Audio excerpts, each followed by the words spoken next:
Você ainda acredita que o mal tem cara de bandido de filme? Que ele chega gritando com faca na mão e trilha sonora dramática? Então senta, respira e começa a encarar a verdade. O mal que destrói o mundo não é o que aparece, é o que se esconde. Ele veste terno, sorri no elevador, assina contrato, faz networking e, às vezes, esquarteja gente no porão sem sujar a gravata. A autoajuda pop vai te dizer que tudo é amor. A espiritualidade Nutella vai mandar você meditar até o trauma virar incenso. Mas esse vídeo aqui vai por outro caminho. Vamos entrar na mente dos mafiosos mais frios da história. Não para idolatrar, mas para expor o que acontece quando a consciência sai de férias e o ego assume o controle geral da alma. O despertar real não começa com mantra, começa com nojo, começa com susto. Começa quando você percebe que também carrega dentro de si um matador, talvez só um pouco mais educado. E se você não aprender a lidar com ele, bom, ele vai dar as ordens quando você menos esperar. Então me diz, quer mesmo saber quem você é? Ou prefere continuar fingindo que é só luz? Se você acha que o mal tem cara de vilão da Marvel, parabéns. Acabou de cair na armadilha mais confortável do ego. O mal real não faz cosplay de Darth Vader. Ele usa perfume caro, paga o almoço, ri da sua piada e desaparece com um corpo no porta-malas sem sujar a camisa.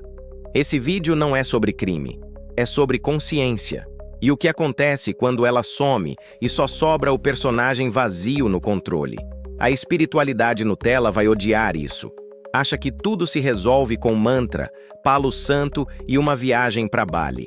Mas vai ver, o verdadeiro autoconhecimento começa quando você admite que é perfeitamente capaz de destruir alguém, inclusive a si mesmo.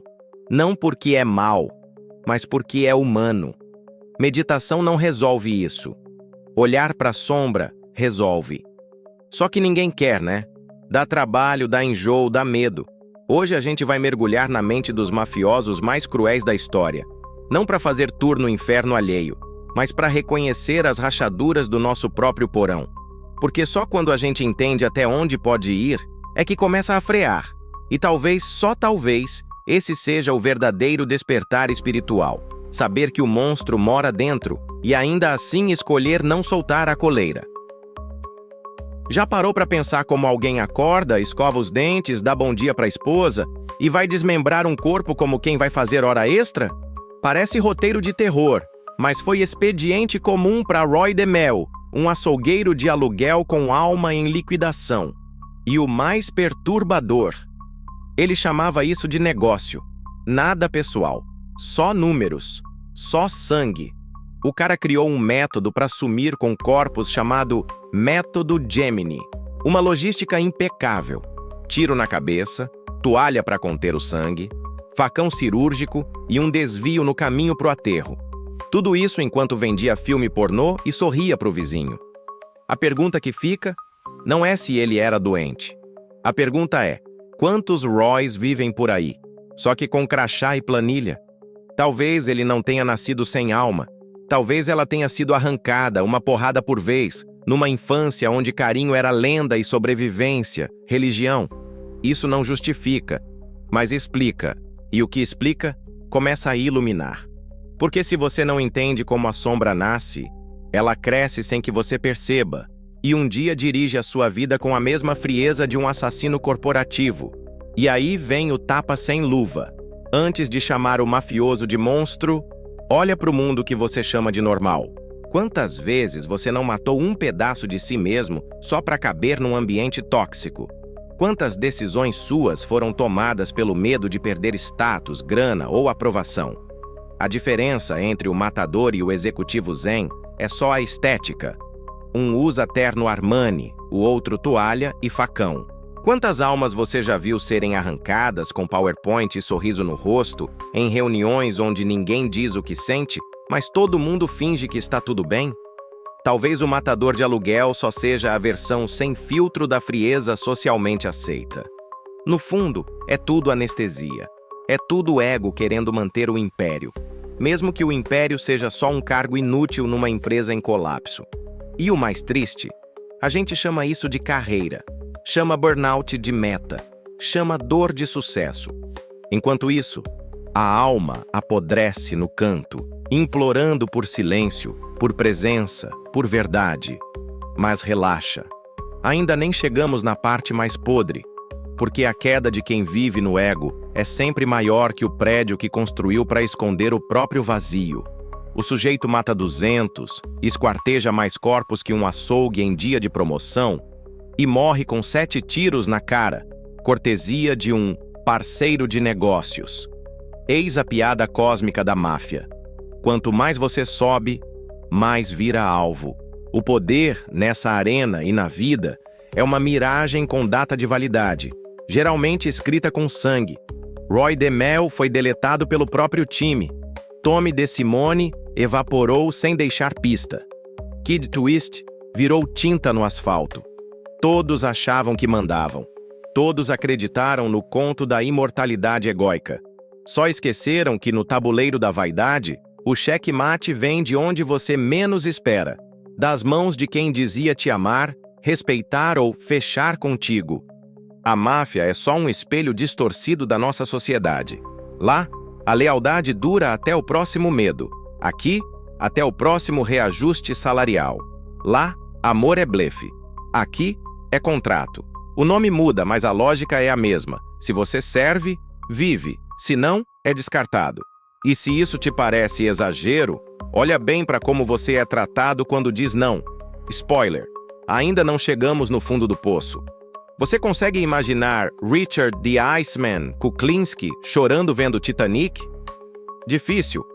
Mas e se ele chorasse? Será que deixaria de ser monstro?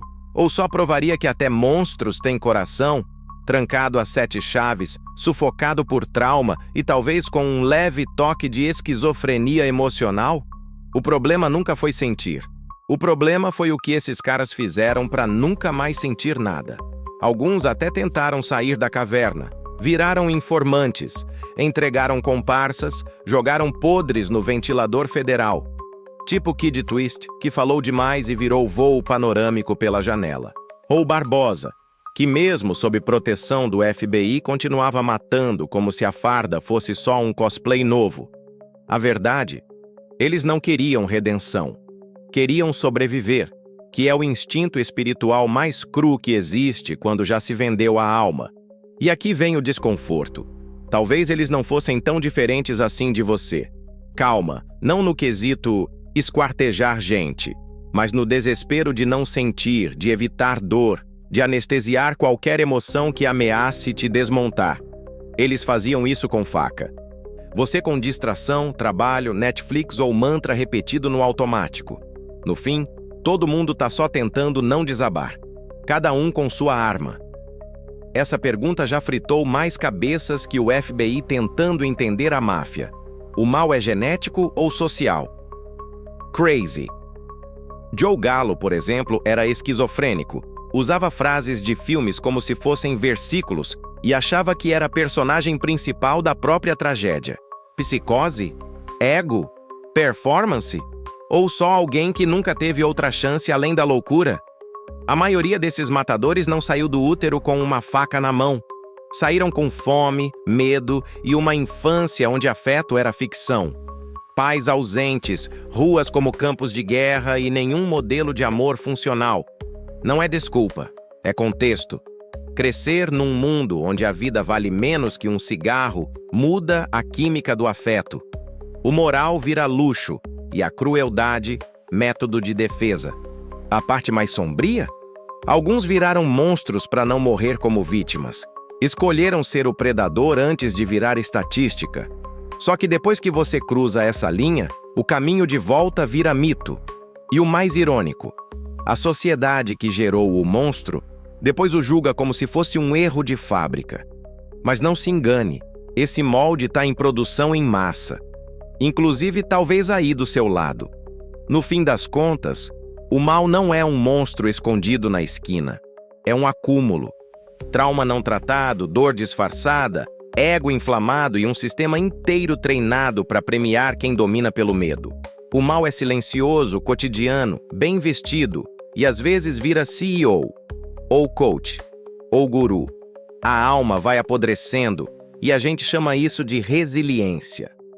É isso que acontece quando ninguém percebe que o outro está morrendo por dentro. Ou pior, percebe, mas aplaude. Porque se o sujeito aguenta tudo, é sinal de força. Não é. É sinal de anestesia emocional crônica. O que a gente chama de caráter forte, às vezes, é só sobrevivência com a alma desligada. E se você acha que não tem nada a ver com isso, talvez só esteja num estágio mais bonito da mesma doença. A pergunta nunca foi: por que existem pessoas más? A pergunta honesta é: por que a gente ainda insiste em acreditar que todo mundo é bonzinho por padrão? Talvez seja mais fácil viver assim, fingindo que os monstros moram só nos noticiários e não na raiva contida, no silêncio pesado, no desprezo passivo que ronda as relações. Mas calma, o espelho ainda vai quebrar.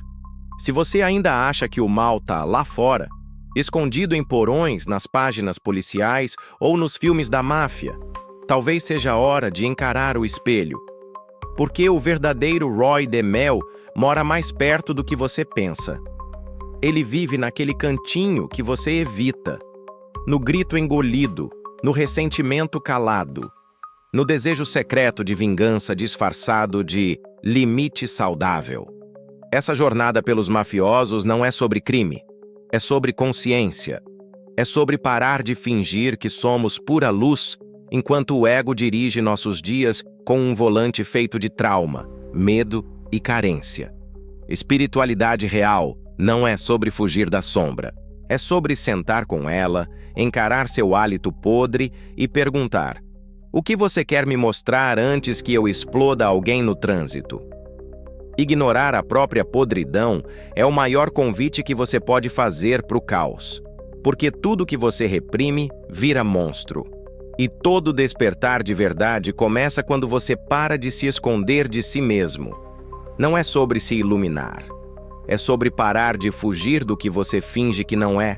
E aí, sim, talvez, só talvez, comece a nascer alguma luz. Então me diz, depois de tudo isso, ainda tem coragem de dizer que o mal é coisa de filme?